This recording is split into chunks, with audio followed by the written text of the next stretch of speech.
السلام علیکم ورحمۃ اللہ وبرکاتہ۔ میرے پیارے آقا علیہ الصلوۃ والتسلیم کے پیارے دیوانوں، خاتون جنت حضرت فاطمۃ الزہرا رضی اللہ تعالی عنہا کی کنیزوں، گلدستہ سیرت النبی صلی اللہ علیہ وسلم کے درس نمبر 17 میں آپ تمام کا استقبال ہے۔ پچھلے درس میں ہم نے یہ سنا دین کیا ہے اور اس کے بعد دین حق کیا ہے۔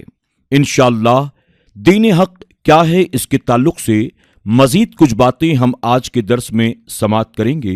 آپ تمام سے گزارش ہے کہ شروع سے لے کر آخر تک آپ درس کو ضرور سنیں اور سننے کے ساتھ ہی کمنٹ باکس میں جا کر نیکی حاصل کرنے کی نیت سے ایک مرتبہ سبحان اللہ ضرور لکھیں اور صدقہ جاریہ کے طور پر اس درس کو اپنے دوست احباب کے ساتھ بھی زیادہ سے زیادہ شیئر کرنے کی ضرور کوشش کریں۔ آئیے درس میں آگے بڑھنے سے پہلے حصول برکت کے لیے ہم سب ایک ساتھ مل کر اللہ کے پیارے محبوب صلی اللہ علیہ وسلم کی بارگاہ میں درود و سلام کا نذرانہ پیش کر لیتے ہیں۔ الصلاۃ والسلام علیک یا رسول اللہ، الصلاۃ والسلام علیک یا حبیب اللہ، الصلاۃ والسلام علیک یا نبی اللہ وعلی آلک واصحابک یا نور اللہ صلی اللہ تعالی علیہ وسلم۔ حضرت عیسیٰ علیہ السلام کے آسمان پر اٹھائے جانے کے بعد سے حضور اکرم صلی اللہ علیہ وسلم کی بعثت تک لا قانونیت کا دورہ تھا اور انسان اپنے وجود کے استعمال کے طریقے سے بے خبر تھا، اور معاشرتی نقوش کی ناآشنائی نے پورے معاشرے کو بے چین و بے قرار کر دیا تھا۔ اطمینان نام کی کوئی چیز سوسائٹی میں نظر نہ آتی تھی۔ ہر طاقتور کمزور پر ظلم کے پہاڑ توڑتا تھا، سودی لین دین کے ذریعے غریبوں کا خون چوسا جاتا تھا، بیواؤں کے نالوں سے آسمان لرز جاتا اور یتیموں کی چیخوں سے دردمند دل تڑپ اٹھتے۔ ایسا لگتا تھا کہ انسانی معاشرے میں لا قانونیت نے جینا دشوار کر دیا ہے۔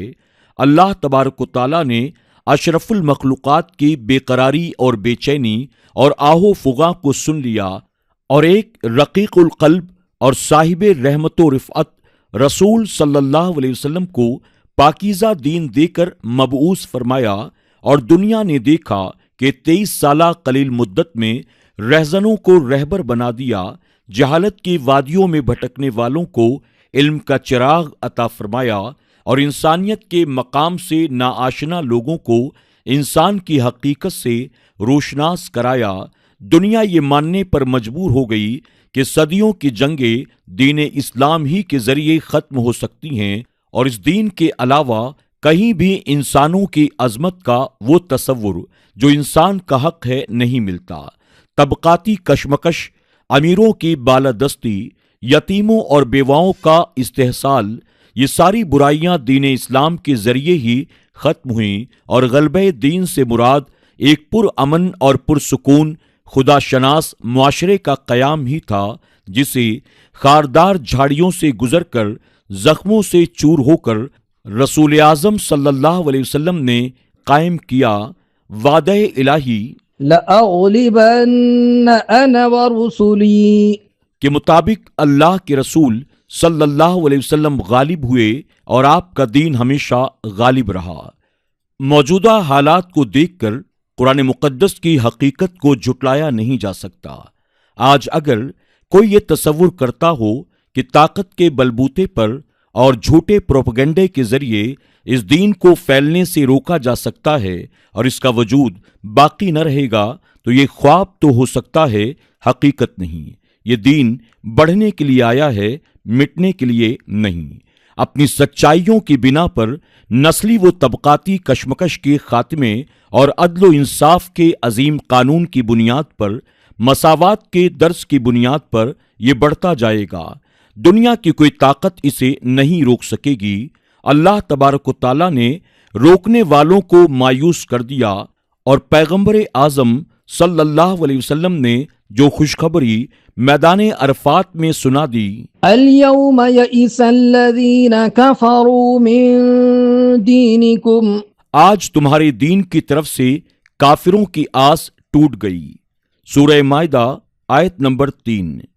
دین اسلام پر بہتان تراشی اور عدم اطمینان کا مظاہرہ کرنے والوں کو رسول اعظم صلی اللہ علیہ وسلم نے اپنے کردار اور صحابہ اکرام رضوان اللہ تعالی علیہم اجمعین کو بطور گواہ انسانی معاشرے میں اس طرح پیش کیا کہ جو اسلام کی کتابوں میں محفوظ تھا، صحابہ نے اپنے اعمال و کردار سے اس کے سچے ہونے کی گواہی دی، اور خود رسول اعظم صلی اللہ علیہ وسلم نے میدان عرفات میں تبلیغ اور ذمہ داری نبوت کے ادا کرنے سے متعلق صحابہ سے گواہی لی۔